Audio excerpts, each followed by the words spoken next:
Welcome to the GSD Factor podcast with your host, Misha Blaymire-Farish.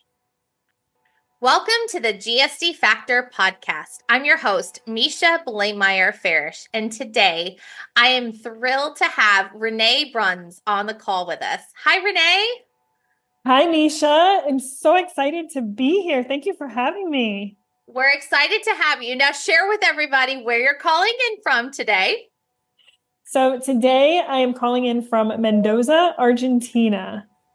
Amazing. You are a world traveler, and we're going to tackle that here in a little bit. But Renee, share with our listeners today a little bit about your story, and we're excited to kind of hear about your adventures.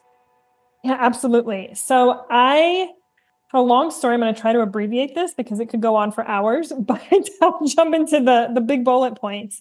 I was working in insurance for about 20 years. I was working at a Fortune 500, leading a team of about 250 service and operations people.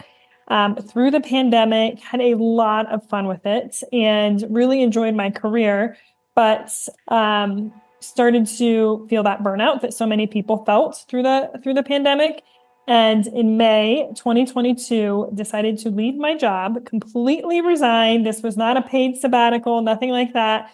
Completely resigned and started traveling the world. So the ultimate, the way that my partner and I laid it out is we said, all right, you're going to take 1 year off. This is going to be your sabbatical year. That's what we were calling it. We had to call it something. So my sabbatical year was the year where I was just going to take off and go travel the world. He did not want to go with me. He was loving his career, really doing some great things. And so he said, you go, I will meet you along the way and just have fun. So I left on a one-way ticket to Bali, Indonesia, scared out of my mind. Like, what am I doing? First of all, I've left this career that I've worked 20 years to build. I'm going across the world alone as a female. And we have not mentioned this yet, but I have a permanent disability, a skeletal disorder, and I use a wheelchair full time. So I am now and still am a disabled solo female traveler on the other side of the world by myself. So I started in Bali, Indonesia, and started traveling through Southeast Asia, making my way around the world. And through the process, I started doing a lot of research about solo travel, about disabled travel, and solo disabled travel, really. But what I found is that there's two communities. There's this community of disabled travelers, and there's this community of solo travelers. And where they overlap is far and few between. There weren't a lot of people doing solo disabled travel. So I thought to myself, I wonder if there's some sort of world record that I can get for doing this by myself. And I reached out to Guinness World Records. We went back and forth for probably 12 to 15 weeks with emails, and they have an online portal, and we were messaging back and forth. And eventually we settled on a record of most number of countries visited in 1 year using a wheelchair. And it was a year after I left my job, I received that record. So I'm a Guinness World Record Holder, which is just still, sometimes I wake up and think, amazing. Yes, like, how did that happen? Who gets to have that title? So still just really, really cool to have that. But and how many countries did you visit? In that year, I visited 66. Wow. I was how many countries have you how many countries have you visited? I love these numbers, by the way. Yes, I have been to 124 countries and all 7 continents. Bravo. So yes, so amazing numbers, really, really fantastic. And I think it's important for listeners, though, to understand, the award, the numbers, all of that really cool stuff that I just spouted off is really fantastic. But the story behind it and the things I walked away from on that journey are, you can't put those into numbers or stats or awards or records. They're such personal growth opportunities. And when we start talking about how a person grows and going off to the other side of the world by themselves, like, the confidence I got from that was just so incredible. And I walked away and still feel like I can do anything I want in the world, obviously within reason, but I just am a completely different person. And so it's just been such a profound, a transformational experience. And such a beautiful, inspiring story, right? What I hope is that our listeners today are, in awe of you and hearing your story, but maybe those that are disabled as well go, oh, I can do this. I can travel the world. I can find these opportunities and advocate and amplify. And I think that that is so important. And I think that that embodies what it means to be a GSDer, right? People who get shit done, no matter what's in front of us. And what I love is you've already tied in a number of our attributes, but talk to us, Renee, around, that confidence and that resilience that you really tapped into, that you really grew into during the course of these journeys the last couple of years. Yeah, for sure. So the confidence, making a decision to leave your job, which was, again, something I worked 20 years to build. I went to school, got an MBA. This is what I was supposed to be doing. This is what society wanted me to do. This is what my family and my friends wanted me to do. And when I made the decision that I was going to take some time off and just have a complete transformation of my life, I'm telling you, there were very few people that were saying, yeah, that's a brilliant idea. Why didn't you think of that a long time ago?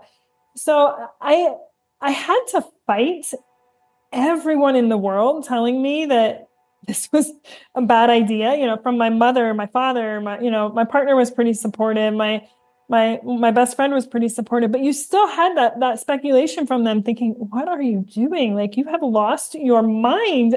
So to have that, I think that hits resilience and confidence. And I think you have to be able to really look in the mirror and go to bed at night and say, this is what is going to work for me. And I know that, and I'm going to fight for that. So that was probably, the beginning of it, and then getting out into the world. And, once I put in that resignation, it was scary. It was, oh my God, this is actually happening. And I left, went to the other side of the world, and I'm there by myself. Every decision I make is my decision. So if I have a great decision, I have a great day, I get to give myself credit for that. If something goes wrong, I'm the one that has to have the resilience, I guess, to say, keep going. You can stay on this path and have a great time. Amazing nuggets there, Renee. And talk to us about when talk us through maybe one of those really tough days, right? I think everybody always talks about the really good days and all the positives and all the fireworks and everything else. But, I hope that our GSD Factor podcast listeners hear, right, is there are good days and there are bad days. So share with us maybe one of those more rough days, and how did you dig deep and persevere and really find and exercise that resiliency to get you through? So this was one of the most difficult parts of my travel journey for me. And I don't know how personally relatable it is, but I think it's a profound story. I was about halfway through my journey, and I was doing a tour of the South Pacific Islands, or the Pacific Islands rather. And to get onto the airplane, I usually get into my seat. They take my wheelchair, put a tag or a label on it, and put it underneath the airplane. I had started in Honolulu, Hawaii, and the tag that they put on the wheelchair was labeled incorrectly. And I didn't check it, which is, I have learned an immense amount about double checking people's work, but it ended up going to another country. So when I land, I have no idea. I just assume it's underneath. I'm waiting for them to tell me, okay, your wheelchair is at the door. And when they tell me to come to the door, they have one of their airport wheelchairs, and they tell me that my wheelchair is not there. At the time, they don't know where it's at. It's just not on the airplane. So I'm in an island country with very little resources, trapped without my own wheelchair, and I have no idea where it's at. I am sitting on the runway watching the airplane kind of drive away in a wheelchair with a airline employee trying to console me. And I'm thinking in my head, this is a growth opportunity. I want to scream and yell at this person. I'm sobbing, and I desperately want to be angry at her. But I also know it wasn't her fault. She's on the receiving end of this. So I very much check in with myself. And this was something I had really been working on through my journey about just, emotional regulation and who is really to blame for things, and like check yourself. You don't need to scream at the first person that's there, but rightfully so. I'm upset and scared that I'm never going to see my wheelchair again. So it ultimately, it never came to the island. I ended up getting a loaner wheelchair from that airport for the few days I was there. It was not great. It wasn't fit for me. It had flat tires when they brought it over to me, cobwebs all over it. But I learned a lot about myself and how I respond to those situations. And in the end, this woman at the airport in this very small island, she and I became friends in a very strange sort of way. And we've kept in contact. And she taught me a lot too about, the challenges that we have in life. And I think it's so easy to blame people. And I say this all the time. I want to be angry at a person because it's often easier to be angry at a person than a situation or a system. And it's hard to be angry at a system or a situation because you can yell at the system or the situation and it won't respond because it doesn't have feelings. So I think that was probably it was a turning point for me in how I was managing myself and just viewing the world. And it was a difficult day for sure. That was what I love about that story is you were in that moment of a pivot and saying, okay, what am I going to learn from this pivot? We talk about in the GSD Factor Life, learning what to do and what not to do. Yep. And then we talk about, when you pause and pivot and evaluate, and then and in that pivot, now you say, okay, now I'm going to relaunch and the importance of that. And what I also think resonates with your story too, is that moment of the person that is on the receiving end. Is it going to be helpful to that person or to you, yes. Right? Will you feel better? Will you not feel better? But I think that so many times, especially kind of in this day and age, it's that moment of, all right, I want to be upset with something. I really want to have a conversation with someone. I want to yell and scream and cry, and finding the right places to do that or the right people to do that in those moments. And I think that that's a really amazing lesson for us adults, but also our kids, right? I think it's really important for us to talk about that emotional regulation and staying calm in those moments and getting heated when it's appropriate and it's to the right person.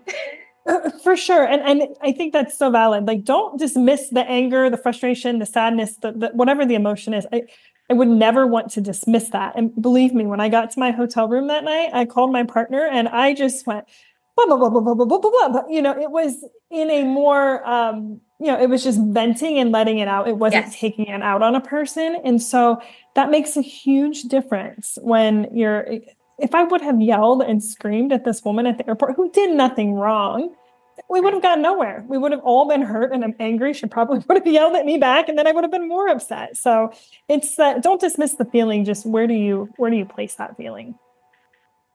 Did you know there's a GSD Factor blog with new content added often? We give you ways to live a GSD Factor life with thoughts, ideas, and examples of how to bring out your GSD Factor attributes. Start reading today at gsdfactor.com. Now I want to talk about when, as you have gone through these, as you've been going through these journeys, as you're traveling the world, I think it's really important for people to hear when you did need help, right? Because you were solo traveling. How did you get help in those moments when you did need help? And I think that so many times we don't hear about the good stories of the world, the kindness of the world. So why don't you share with us in those moments where Renee did need a little bit of help? How did it come about? I will be honest. I'm one that doesn't like to ask for help. I call myself incredibly independent, probably to a fault. And, sometimes I think I'm probably overcompensating for the help that I just need. And that's a reality. But when I left on this trip by myself, I was very aware that I was by myself when I was going to need help. It was a drastic mind shift for me. And I had to allow myself to put down that independence defense and say, people are going to have to help you. I'm going to need help up a step. I'm going to need help on the airplanes. I'm going to need help with my luggage. And it's strange because I remember arriving in Bali in situations where I normally would have been with someone else and said, no, I don't need your help. I'd been very pushy, get away from me, where I just let them in. And it was a mind shift. This was a very conscious effort to say, I have to do this. And when I did that, it became easier. And I didn't have that negative natural defensive moment. And those people were incredibly helpful. Now, if they overstepped or did something I was uncomfortable with, all I had to do was say, oh, no, I got that. And generally, they respected it. Certainly, there's some language barriers around the world and things of that nature. But letting them in was very hard for me. But this was a growth journey. And I was really trying to change the way I thought about how I had lived my life in the past. So it was really rewarding. I still, to this day, struggle with where is that line of I need help and I don't need help. Airports are a great example. I don't love when someone comes up, just grabs onto my wheelchair from behind and starts pushing. And my response is, no, and I often get very defensive. But at the same time, I think about the times I was in parts of the world where it wasn't accessible and I couldn't get up a step and someone would come and just grab on, then I was incredibly grateful. So it's really it's a catch-22, and it's going back to like just checking yourself and saying, hey, is this working or not working? I also think there's a beautiful story and lesson here around if you see someone that's in help with, that needs some help or assistance, or you think they need some help and assistance, ask if they would like some help and assistance. 100%. Yes. And, I say this all the time, and that's where the real struggle comes in. This applies for individuals with disabilities, but everyone. You see somebody, hey, can I help you? If they say, oh no, I got it. They got it. They're not going to lie. They're not making stories up. If they say, hey, I need some help, they probably need some help. So that's a beautiful statement, just to say, ask. Such a simple thing. And then respect the boundary. 100%. Yes. Because the minute you don't respect the boundary, that's when I'm going to start getting upset, and then we're going to have problems. Yeah, correct. Because sure. I think in this, I think as women too, right? We feel like we have to wear all the hats, right? Like that's literally what's inside my hat. It says, here's to a woman who wears many hats, right? Which is why I love my Jishu Pip hat. But I think as women, we feel, we have that sense of feeling, and I'm a recovering perfectionist, so I can say this, is that, all right, we got to do it all. We got to do all the lists. We got to do everything. And we got to just keep all the balls in the air. And asking for help is such a humbling experience, but such an important life lesson. And I believe that the universe will put us into those situations of growth when we need to learn when to grow and work that muscle. But I also think that there's such an important lesson here. And I've been trying to teach my tiny humans this recently, is if you see someone and you think they need help, ask if they need help and respect what their answer is going to be. And I think that is just something that I think all of us need to check, and all of us need to check in with, because I think that that's such an important life lesson that we so desperately need in this day and age. For sure. I think asking others for help, but to your point, asking for help yourself. And I had to do that many times. Hey, can you help me up this step? Hey, can you reach this item on the shelf for me? Hey, can you get the bathroom towel off of the shelf in the hotel? And that was a real awakening for me too, to, kind of come to terms with my disability and my own limitations. And I think that applies to everyone, that we all have things that we need help with, and accepting that we're not perfect and that we need help. That is hard. It is so hard. And I think I will probably struggle with that my whole life, but accepting that, for me on this journey, I have a disability. I can't do everything. And coming to terms with that is is difficult, but also rewarding when I realize, hey, I could just ask and I made someone's day. They got to do something kind. I got the help I needed. This is a win-win. Yes. Oh, amazing. Okay, so what I'm asking all of our guests this year is, what are you powerfully choosing for yourself in 2024, Renee? So for me, if I put this into one word, I would call it true or truth. And that is to be true to myself, true to my vision for myself, true to my message with the world, true to, ultimately true to myself. But I think that just applies, if you're true to yourself, you're naturally going to be true to everything else in your life. So it's that stop listening to society, stop listening to the fears of the world, and follow your gut, be true to yourself. Amazing. All right. Where can people find you and connect with you? Yep. So my website is reneebruns.net. So visit reneebruns.net. I have a ton of travel photos on Instagram if you are an Instagram follower, and my handle is @wheelstravels. So @wheelstravels or reneebruns.net. Amazing. Renee, it has been such an honor to have you on here. And so thank you so much for sharing your stories, and please keep us posted as you continue to travel the world and continue to amplify your beautiful story and your message. And I want to be sure that you let your listeners know, letting our listeners know about your upcoming book that's going to be coming here in the next couple of years. I am working on a book now about my journey of growing up with a disability, the challenges that has come with that, how it launched me into a journey around the world that got me to the Guinness World Record, and how that changed me, as a person, and kind of launched the second half of my life. So it is a work in progress. I wish I had a title to release to everyone. I don't want to tell you what I think it will be, because it has changed about 20 times already. So more to come. Certainly I will get a broadcast out on my website and my Instagram once I have that, though. Awesome. Thank you so much for being with us. GSD Factor podcast listeners, thank you for listening. And don't forget to get shit done. Thanks for listening to the GSD Factor podcast. If you liked this episode, please rate and subscribe on your favorite podcast platform, where you can also find previous episodes. Let's also connect on LinkedIn and Instagram. If you're looking for more information on the GSD Factor, visit us at gsdfactor.com. And always remember to GSD, get shit done.